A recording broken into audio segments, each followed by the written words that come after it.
Welcome to Detroit Prepping. Today I'd like to talk about the shitholes we all live in. And when I say we all, obviously I don't mean every person. But I would like to talk about the people who do. Now, I've already discussed my feelings about the immigration crisis at the border and the outrage for my congressmen and women about the conditions in which they live. What I failed to have noticed on any video from congressional hearings, from any news broadcasts where a congressman or woman was speaking, is the outrage of U.S. cities where the standard of living is that of a third world country. Now, if you've watched any of my videos lately, you'll know what I'm going through with a unlicensed, unpermitted construction crew next door. Now, I, at the same time, have permits pulled and have work to do. However, the work I need to do is being held up by jackasses scamming an out-of-state homeowner. Now, I've reached out to law enforcement. I've reached out to blight officials in my city. And the realization is they don't care next door. And the police and the blight officials are powerless to do anything about it. Now, I've had shingles 6 inches deep in my driveway since June 6th.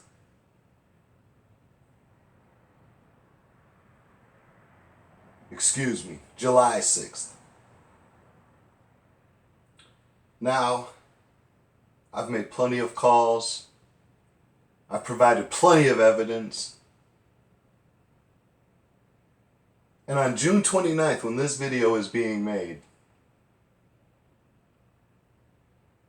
I still have shingles in my driveway.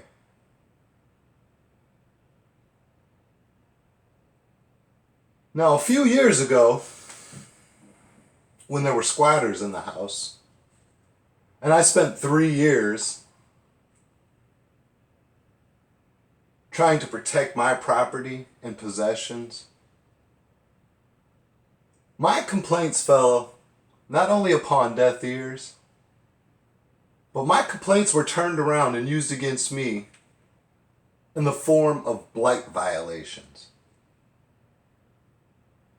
Now, most people in this neighborhood consider me white because I'm not brown enough.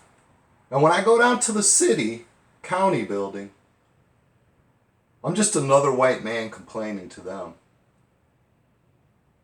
So to rectify that situation, after my property had been damaged by the squatters, a blight official came to my home and issued me tickets. 3 of them. For the garbage they had dumped in my yard, for the tire on my vehicle they stabbed,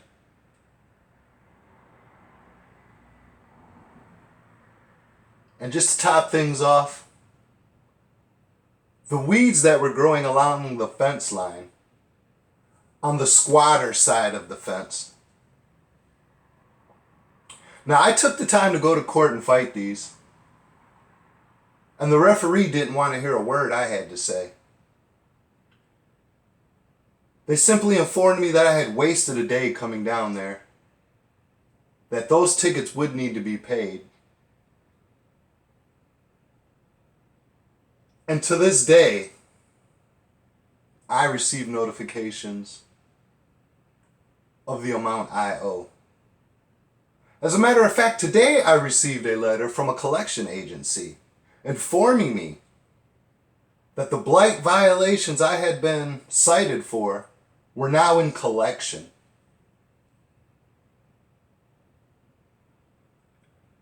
See, we find ourselves in these situations and we wonder why.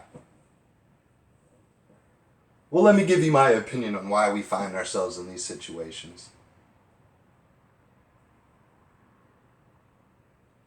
The biggest reason is because nobody gives a shit to do their job. Now, I've been in communication for over 3 weeks with the Detroit police and code enforcement. Now, I don't know what tickets they've received, but I can assure you it's nothing to them because the shingles are still in my driveway. I can't park in my driveway. So what's the next step? Well, I get a ticket for parking on my grass, which is illegal in the city of Detroit. But instead of giving me a ticket for parking on the grass, maybe they should send a cleanup crew over here to clean this shit up out of my driveway so I can use it. Now, who would walk up and see the situation going on here and think it was my fault and give me a ticket for parking on the grass? Well, I can't even imagine.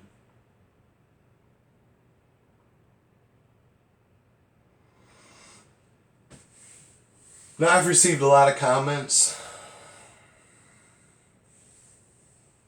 The overwhelming opinion is that I should move, that I should tuck tail and run.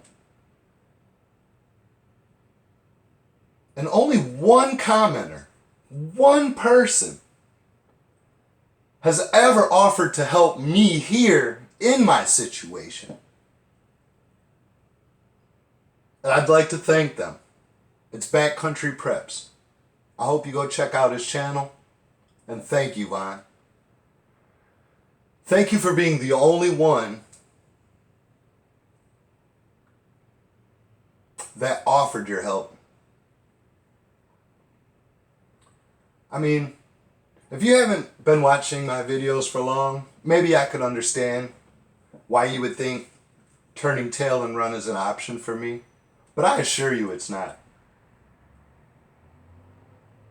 Because the first time you run, it gets easier the second time. And the third time. And you'll be running for the rest of your life. Now, what I will be able to do about the situation next door, well, I'll be able to complain. That's about it.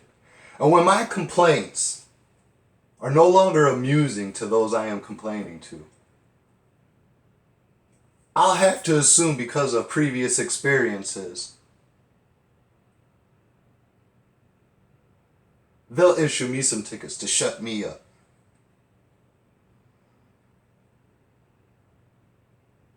As the police chief's assistant said last time, don't be calling here with that shit unless you've got everything in order at your house. Well, I can assure you, I'll never have everything in order at my house when I have assholes like the people next door destroying my property systematically and without regard for law officials, or law enforcement.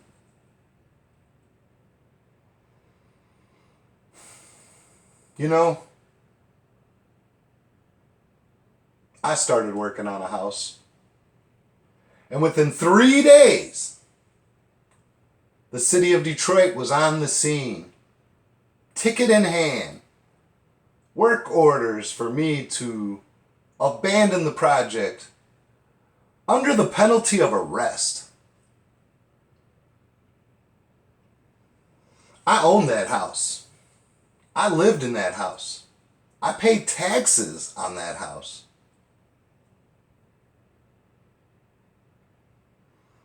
See, law enforcement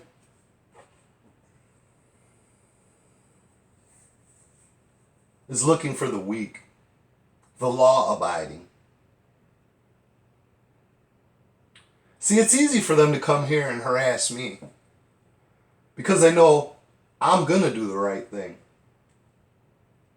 They expect me to pay the fees and fines they assess in addition to the taxes I pay. They know I won't offer them any resistance. Verbally, physically.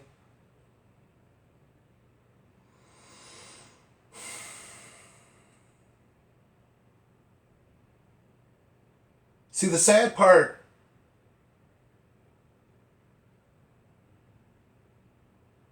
the truth about what Donald Trump said, is that it's okay for these congressmen and women's citizens to live in rat-infested communities, surrounded on all sides by criminals who know if they become loud and aggressive with officials, they will quickly wear down those officials' resolve.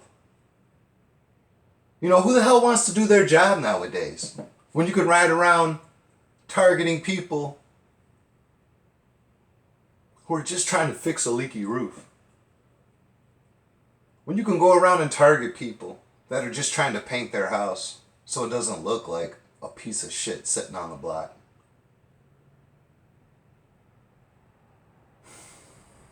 All the outrage I hear about how criminals are treated pales in comparison to the outrage I feel as to how law-abiding citizens are treated. You know, for every comment left about head for the hills, get out of the city, come to the country,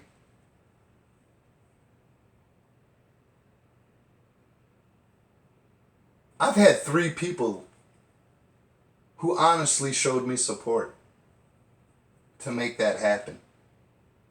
Now, I've had a GoFundMe page set up since I started this channel, and 3 people have donated.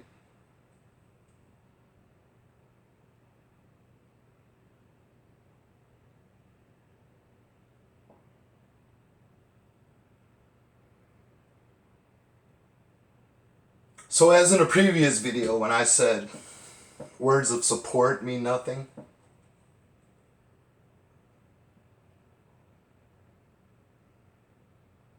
actions speak louder than words.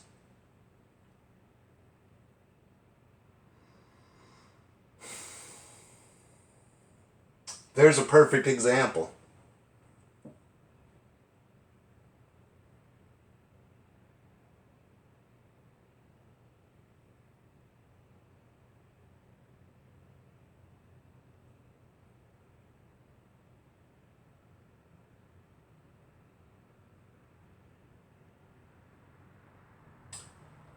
I hope you enjoyed this video. I hope you'll come back to my channel. And if nothing else, I hope you have a good day.